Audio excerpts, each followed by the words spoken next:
Hello and welcome to today's workshop, Mindfulness Feedback and How to Learn from Critique with Pathfinder. This workshop is brought to you by Pathfinder, and Pathfinder is an extracurricular program for incoming first and second years at Northeastern. We provide a safe and inclusive space for students to discuss and pursue their passions. On our website, you can find the Pathfinder applications for first and second year students, applications for moderators, which are open to third, fourth, and fifth year students, as well as recent alumni, and more information about the program and our resources. We have some more workshops coming up, and you can check out our YouTube channel and podcast for our past workshops. And now I will pass it over to Catherine. Hi, thank you for having me. I'm excited to host this workshop. My name is Catherine. I'm a co-program manager here at Pathfinder. I'm also a design student at Northeastern, so I'm approaching my last year of design school. So I've been in countless critiques and countless design courses, which I've absolutely loved, but I've also had to deal with a lot of anxiety around getting feedback and showing my work, because I feel like I'm a very sensitive kind of person, and I put a lot of effort and a lot of myself into my work, as I'm sure a lot of you can relate to. So today's workshop is going to be about what a critique is and how it can be relevant to really any discipline and any kind of job or career. What the psychology is behind giving and receiving feedback, and how you can grow and learn from your peers. These are the topics we're going to cover today. And we're going to start with what is a critique. So it is basically a feedback session on a piece of work, whether it's in progress or completed. And we critique because that feedback is really crucial in building your project. You want to get new ideas, you want unbiased feedback, unbiased reactions, and new opinions about your work. And like I said, a critique is not only for designers. It is really common in design school, but if you're in another discipline, you definitely will still experience feedback and criticism, whether or not it's formal or if it's just casual. For example, when I was working at Fidelity, I worked with a lot of program developers and business financial analysts and stuff like that. So we all had to do critiques for each other and work together as an interdisciplinary team, and they had to critique my work. I had to critique their work, even though we weren't experts, but it really helped us improve our projects. And you can also make these informal. You can just ask your team, what do you think? And you can just kind of ask what their initial reactions are, because this can be really helpful. If it's completely different from what your intentions were, then you have to adjust something. So I just want to go quickly through like how you set up a critique. You usually just want to have a piece of work ready to talk about, whether that's printed out or on your laptop. It can just be working files that you share your screen. And you should usually give like a brief introduction of what your project is, just so that they have an idea of the parameters, especially if they're pretty unfamiliar with you and your work. And then it's good to have a few questions prepared if you're presenting, just to help guide the conversation. And this can really help make sure that you get answers that are important to you. If you come in and just say, here is what I have and let me know what you have, that's perfectly valid. But if you have a few specific questions, then you're definitely going to get specific feedback, which can be super helpful. And then in terms of class versus workplace, in my experience, critiques in a classroom setting are 10 to 15 students, class size, and everyone is expected to present their work, usually in one class period, sometimes in two. And it's usually, if it's a print media class, you print out your work, you post it to the wall. If it's more of a digital class, you usually project it onto the screen, or you'll send files around and people will write their feedback down. So it definitely depends. And then the workplace, in my experience so far, I'm still a student, so this could change, but I've found that it's a little more casual, because you kind of present it with people who are really familiar with your project. They're kind of all working on the same thing as well. And then it's also important to remember that remote versus in-person critique can be a big difference. So obviously remote, you will screen share typically, or you'll send files beforehand and then discuss after. I kind of prefer in-person because you can point at things specifically, you can sketch, you can move things around, and it's just a little bit more seamless. Whereas if you're a remote, you can use like screen annotations and things like that, but it's just a little bit more tough, especially if you're dealing with something visual. So I want to talk about your mindset as the presenter, because it's really scary to present your work. It can feel really vulnerable. Because if you really love what you do, and if you're really passionate, then anything negative about what you've done is going to hurt, and you're going to take it personally because it's so personal to you. It's your being in work. I want to talk about growth mindset. This is something that has really helped me take a little bit of the personal aspect out of my work.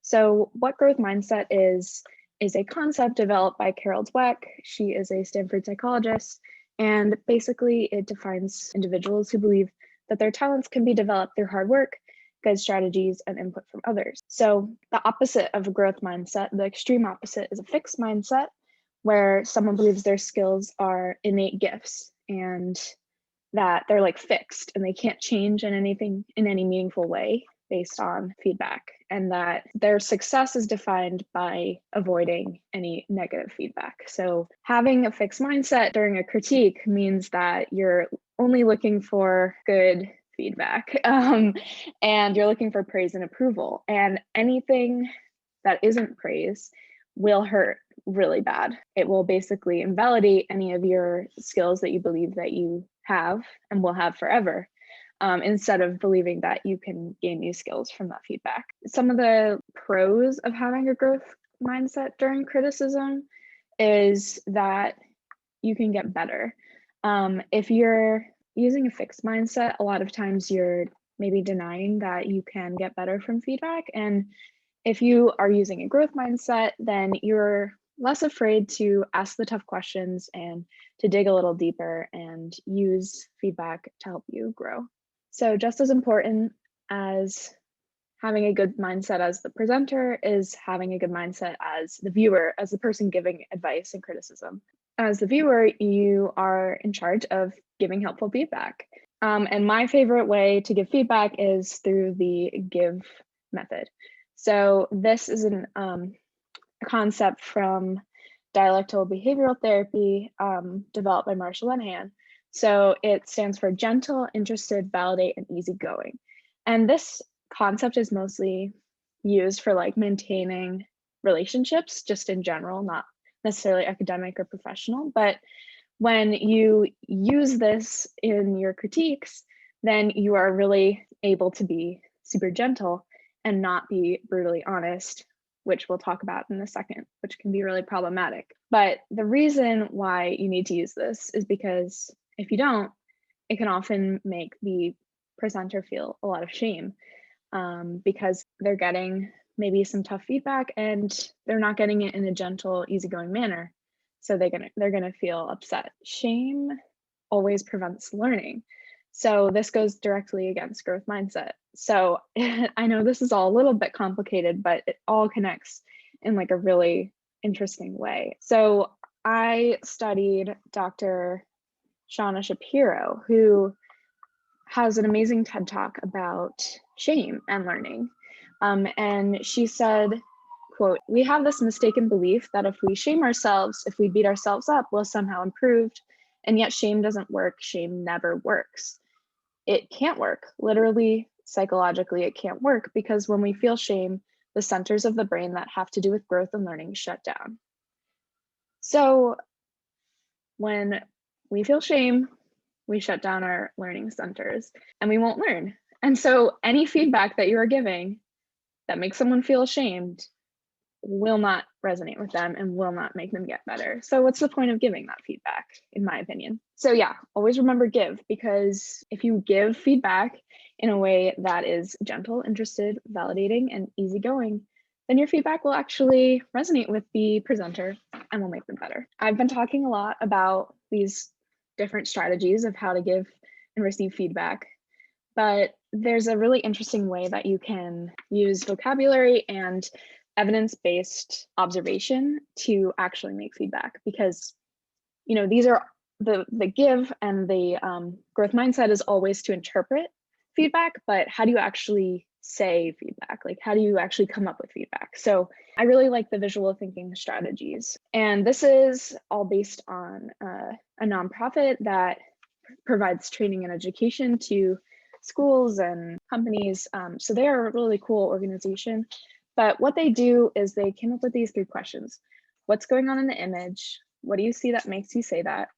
and what more can we find? This is a really cool way to look at a piece of work, obviously a visual piece of work, but it could also be a little bit more theoretical or ideological.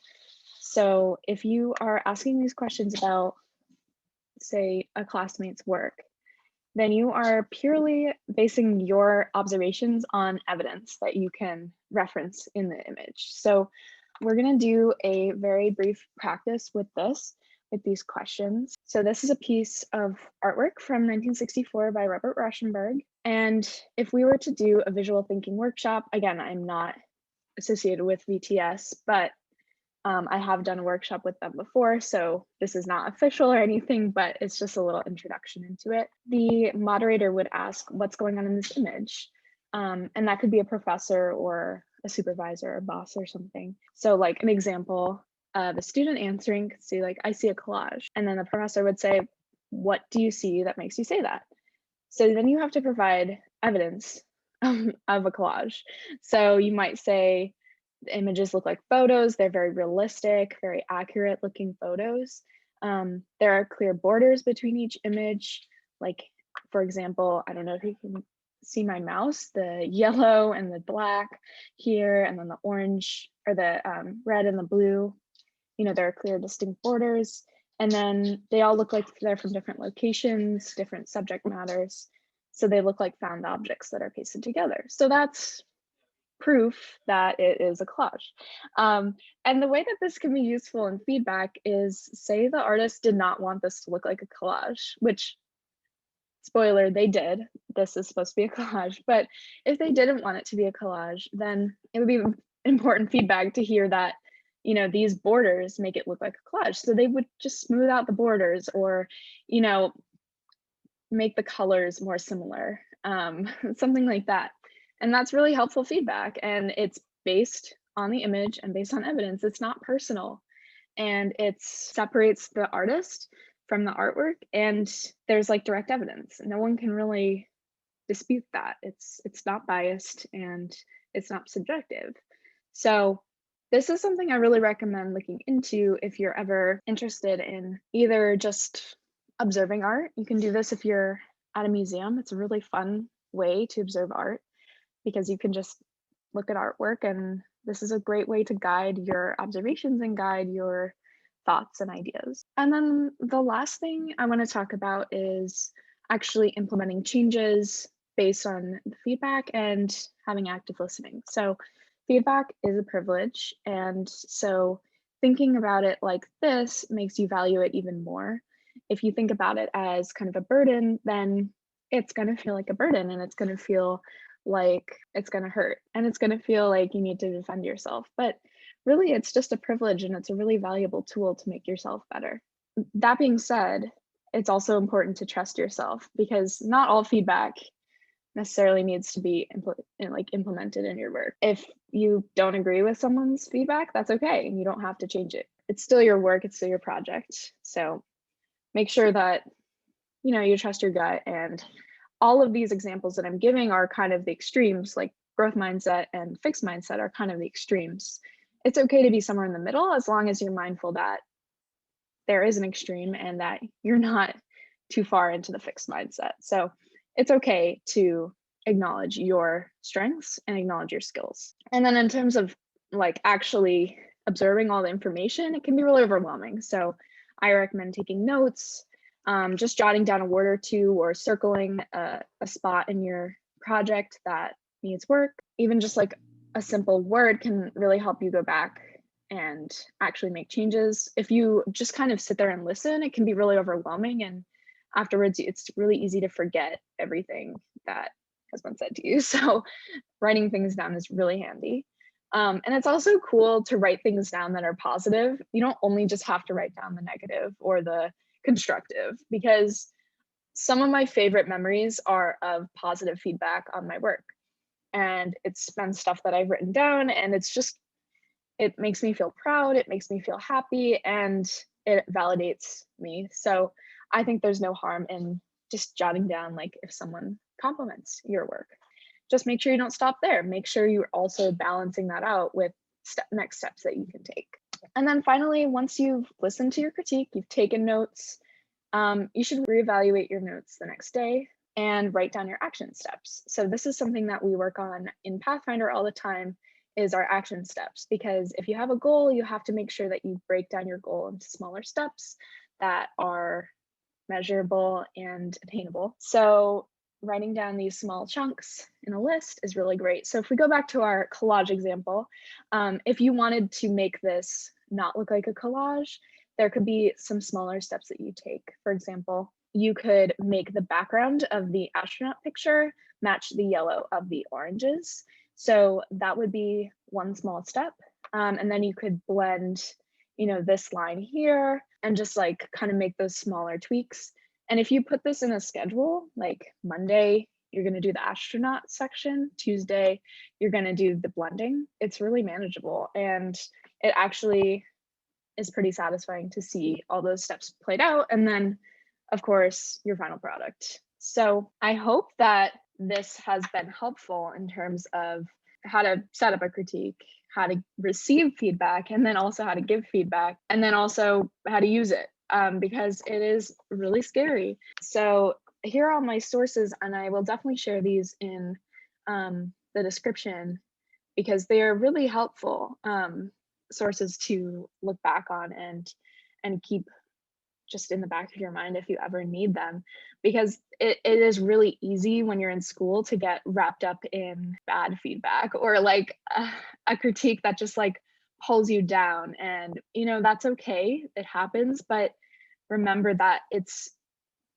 there to help you, and hopefully you allow it to help you by using these different mindfulness skills. So yeah, thank you for having me for this quick workshop. Awesome. I think this is such a good topic to have too, because critiques and like things of that nature, you're kind of just thrown into in college and never given like any direction of how they go. I love that we covered this topic. I'm just going to ask you one of our classic Pathfinder questions. Can you tell us about like your first year, if you came in with the major that you're still with now, things that you wish you had known your first year? Yeah, definitely. I came as a design major my first year. I didn't have a concentration in mind. So I guess that means I did stay within the same major. I feel like I always knew what I wanted to do, like career-wise. So I got really lucky in that sense that I always really wanted to be a designer. However, I remember like in my first design concept class, just being blown away by how important the small things are in design. I was kind of like coming out of high school, I just thought I was really good at everything in terms of like designing. But I didn't realize like how important typography is and how you can't just like download, well, you can, but you shouldn't download type from the internet, and you shouldn't mess with type in certain way. Like, I feel like typography has really changed my perception of design because it is so deeply rooted in history, and it's so meaningful, more than just seeing words on a page. So, I came in and I was like, yeah, I know how typography works. I know how color and form and digital design work, but it's just, I don't want to invalidate those feelings at the beginning of my career, but it just makes me really proud to see how far I've come.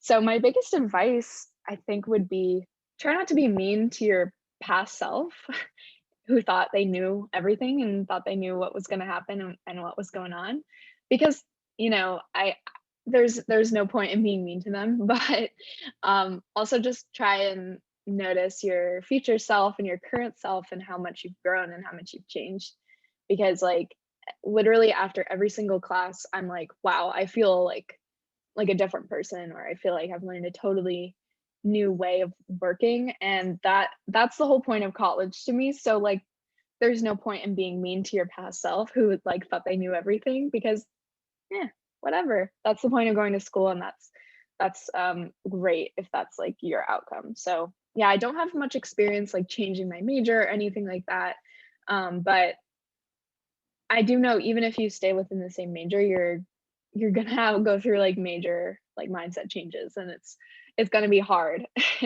That's definitely great advice. Yeah. Well, thank you so much for hosting this workshop. We're very glad to have it in this Pathfinder on-demand repertoire, and thank you so much. Thank you. Pathfinder meets every week for roundtable discussions. We also meet weekly for workshops just like this one. So check out our Google Calendar and join in next time. Thank you so much and have a great day.